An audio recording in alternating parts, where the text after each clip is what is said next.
Hello, my first video on YouTube, and I'm just going to do a little short one. This channel is going to be about soul love, healing, spiritual healing, clairvoyant ways to heal, ways to heal yourself. And sometimes I even, when I went through mine, would share it on medias and probably shouldn't have. And I'm going to try to help others to not do that. And it's okay to talk to yourself. It's okay to talk to your ancestors, whatever it is to help you. Meditation's awesome. I do a lot of that too on here once I get more entailed with it. Yoga's obviously good too, but I'm still newbie at that.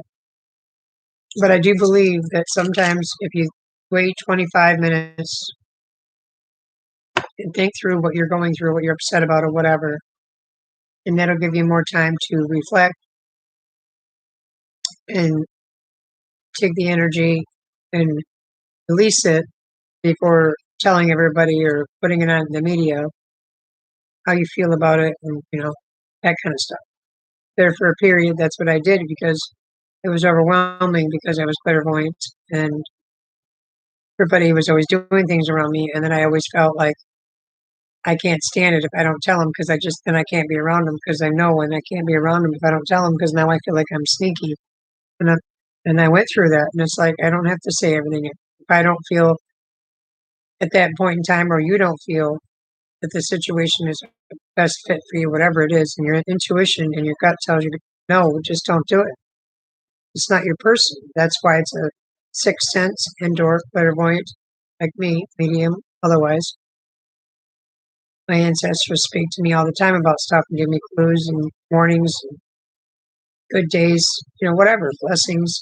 It all goes together, but I never understood it. Now I want my channel now to be Lisa Loves, and I want to help heal people because, I went through something, went through a lot of different things. Going into detail at this point, first channel, the first video, I'm not going to go into detail about all the stuff I went through. Anybody that ever follows me would know that about me. And I like to do a channel all about helping people, about not feeling alone, not feeling scared, not feeling anxious. Taking whatever trauma that you've been through, trauma that you've been through, you're the only one that's, had that trauma because there's a lot of people out there that are afraid to talk, afraid to say anything, afraid to share. I want to build a group, a soul group called Lisa Love Souls that can just share their story. And it takes some time to build that group and that tribe. And I've tried several times, but I'm going to keep this channel up this time and I'm going to keep building.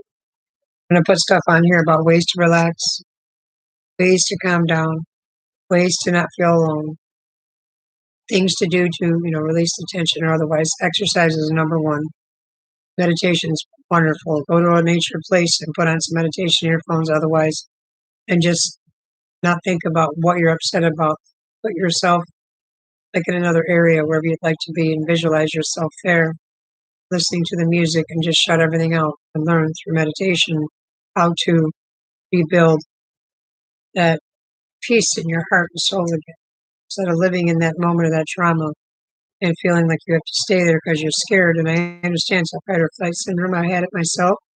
You have to learn to get through that. And the best way to get through that is to stop when you're feeling it. Reflect to yourself why you're feeling that anxiety at that time. Meditate and or talk to yourself. It's okay to talk to yourself as long as you know what you're doing. And walk yourself through, why you're feeling like this. You know why this is happening to you.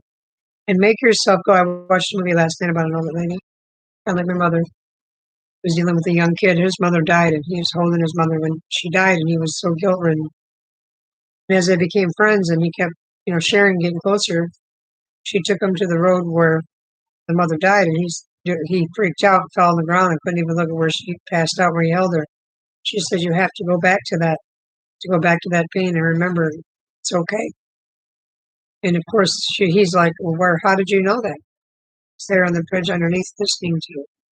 It'll let you have some space to deal with your own pain for a minute. That's why now we're here to get you through that, to walk over there and lay with me and talk to your mother, learn how to. And the whole movie was about the little boy learning how to talk to his mother. You can always talk to the people that are passed on, especially if they're really close to you. Here, there's synchronicities, there's signs, or something. So that way, some people don't get so scared and freaked out about what death is. Death is just another way to cross over. They're living a better life. If you see it that way, you won't be so sad, and then you just talk to them.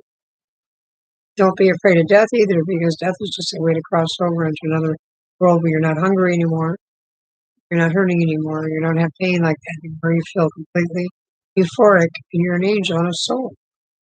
Peace, love.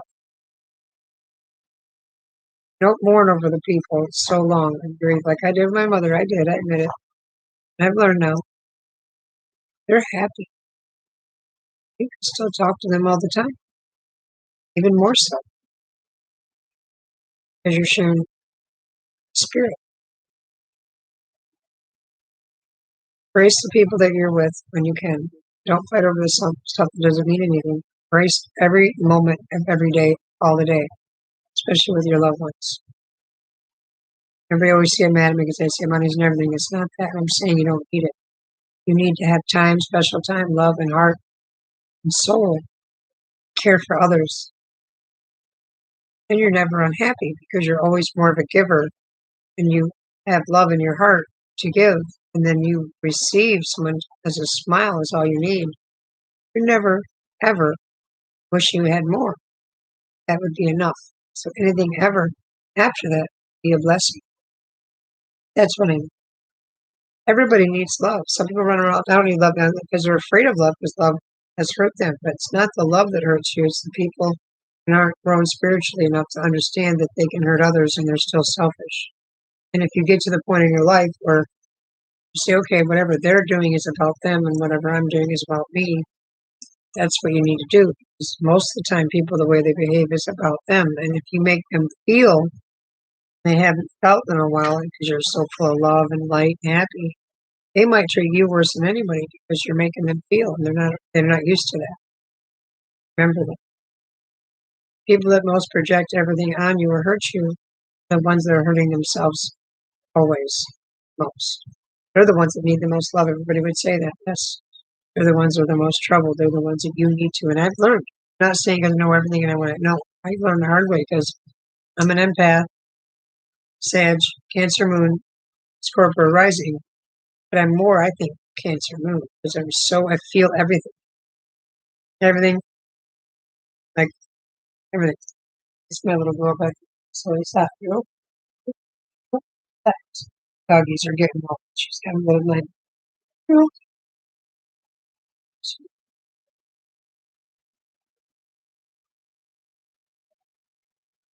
so I just teased her. I don't know where she's running in her sleep. She's rocking. She really was. That's funny.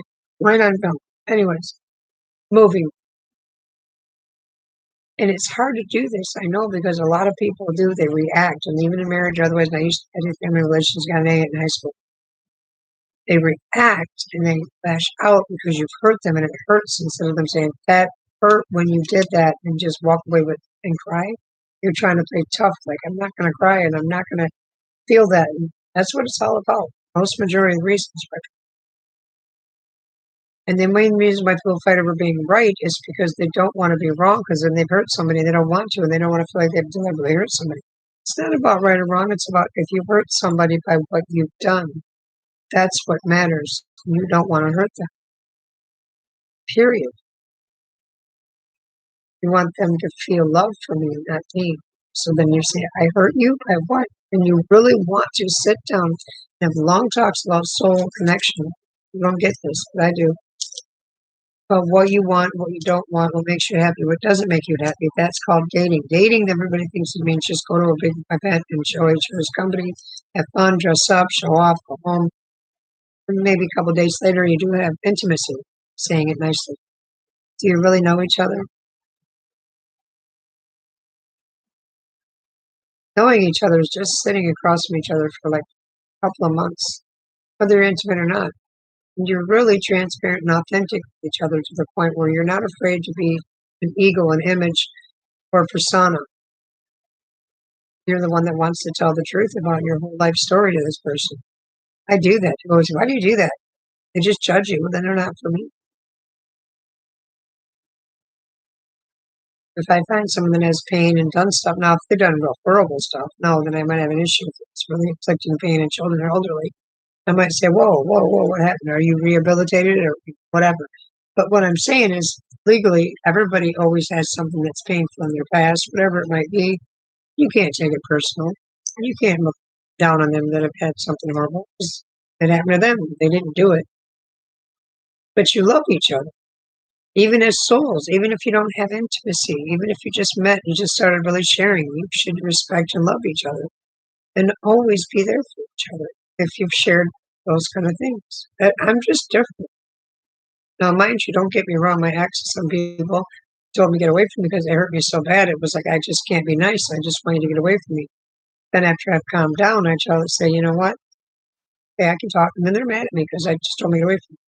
I say get away from me, not because I'm saying I don't want nothing to do with you, I don't like you. It's because I know that I'm so hurt, because that's my way of avoiding saying too much, that I just need some time. I need to get through what just did to me. It really hurt. I don't know how to be nice right now. I just feel very much pain here. And that pain wants to go, bleh. And I'm better now. But before, I would just tell everybody to get away from me so I could not react. Because I couldn't help myself but react. But now that's how I've learned what I'm stating. You're reacting because you are so hurt.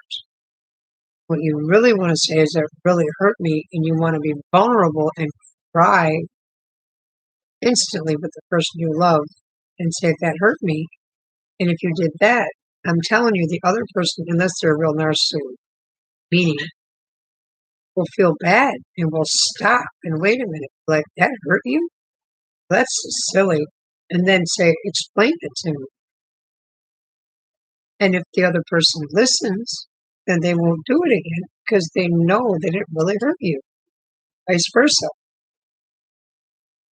Then both people respect each other's boundaries, pains, hurts, souls, don't cause any more scars to each other because they've shared those things.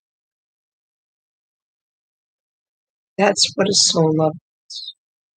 I don't want anything else. And people should learn to love that way first. Everything's about what you look, what money you have, what can you do for. That's just image and ego, and that's just ways to show off, be Barbie and Ken. Don't get me wrong. With the right person sharing a soul, we might dress up to the hilt, go out, dress, work out all the time, just be all about being beautiful. I love it.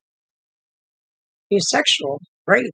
And the end of it, if one breaks down and something horrible happens and their soul is just crushed, the other one gives that other world up for a minute and says, that's it. We got to take a time out, world. And then we shut down till the other one feels better, and vice versa. You love their soul more than you love the image. You have to have both. Just, like they say, balance. My point is this: I just want the world to be a better place. Everybody loves. Everybody always thinks what. So I Lisa loves souls. I'm the one woman that's going to specialize in women in trauma, relationships, a little bit maybe too, to save people, help people feel better about themselves, including and learn how to speak to each other. I went to a counselor before in my past and was going to school to be a counselor and was trying to save my marriage. And then I dropped her and tried to save my marriage alone, and he didn't want to do it because she was my teacher too. She said, you're really good at this. You should do something with this to help you. He doesn't want to listen. You can't make him. And sure enough, we finally split. He was always mean to me. And he met a girl that was not even attractive, and he's been with her this whole time. He was too insecure for someone like me. He didn't like me to be real pretty all the time. He was always beating me down emotionally, verbally, and I was like, that's not my person. I need someone who's very confident, secure, and loving. I'm a Sag. It's got to be someone to that effect of just, whatever. But I want a good soul. So what I'm saying, this video isn't about what I want. No, that's narcissist. But what I'm saying is, in the world, where people should be is care. 20-year-old kid sees a 65-year-old woman that can't get in her car. She should be able to trust that young child to go over and respect an elder and help that woman. And that's it. Not she's freaking out, get away from me. I don't have any money, don't hurt me. She's automatically scared. He's going to hurt her because the way the world is, or vice versa. somebody that's really young and some older guy, says, "Hey, I'd like to help you, give you a ride home, and I want you to be unsafe," she's got to say, "No, you might be the one to hurt me. I'm good," and then get raped by the guy that wasn't offering anything and get kidnapped. And he was really trying to be nice, but she don't know, and she's been trained to know. So the world needs to be a little more loving, so everybody can relax. Nobody has anxiety. The anxiety a lot of people have is from the things that they've been through. That's why I want to specialize in being a trauma coach, because of the anxiety that a lot of people feel is from the trauma they've been through, and then they're running around in the world going, I have to be aware. I have to be a survivor. I have to be on point with everyone. And that's the way the whole world is. Because nobody cares. Now everybody's don't zero F's given or whatever they would call that saying. But if people did, then what? Wouldn't the life world be a better place if you just knew that no matter what, you got older and you got feeble or whatever you got going on, that there's going to be people in the world that'll help you, even if you've never met them, because you're going to be all right because people are kind and love, people care. You end up being in a wheelchair and lose both your legs and you're in your 30s. You're not happy or miserable. You're sad you lost your legs, but you're not panicked that someone's going to violate you. The world ain't messed up. This is where I come from. I want people to care. So if there's a place for women, like I'm trying to build, and I'm going to leave this up, and I'm doing several videos after that, and I'm not changing channels anymore. I refuse. Place for women, mostly, especially to go to just calm down and relax, get through whatever they just been through. It was very traumatic, abusive, whatever. They could go rebuild their character, rebuild their soul, rebuild their heart, rebuild everything, where they're real strong now, and then they can go out in the real world. They won't go out and get another boyfriend. They won't go out and get all done drugs. They won't go out and drink all night long. They won't gain 30 pounds because they bonbons because they're sad. Whatever. They'll go somewhere like I want to build where they can do a sanctuary with other women just like them, do all the meditation, yoga, whatever they want. We all do it together and we all are there for each other and we're just completely ourselves with no hidden agendas, no meanness, no hurting each other, just soul up, care. They know they could go there, and then each person that come into that congregation would really feel warm around these people. Then if they decided they want to walk away from the congregation, they didn't need it anymore, maybe a couple of girls would go together and go get a place. And who knows, go get an RV and move on and go travel the world. But they would learn everything in between while they heal with a group of very good soul sisters. That's what I want to do. So don't anybody steal my idea, run off with it. This is me. This is Lisa Loves Souls. This is my first video on my first channel. First on my brand new channel. I do apologize. And there's going to be many more to come. I'm going to have a lot of different I am very video friendly. I've done it for years. And this is all I have ever done. And if I could just be able to do that without a lot of interference, outside entities, I'll leave it there. I could thrive and make a great channel. I could thrive and make a beautiful love, all soul love channel like I've always been. That's what I want to do. Love and light.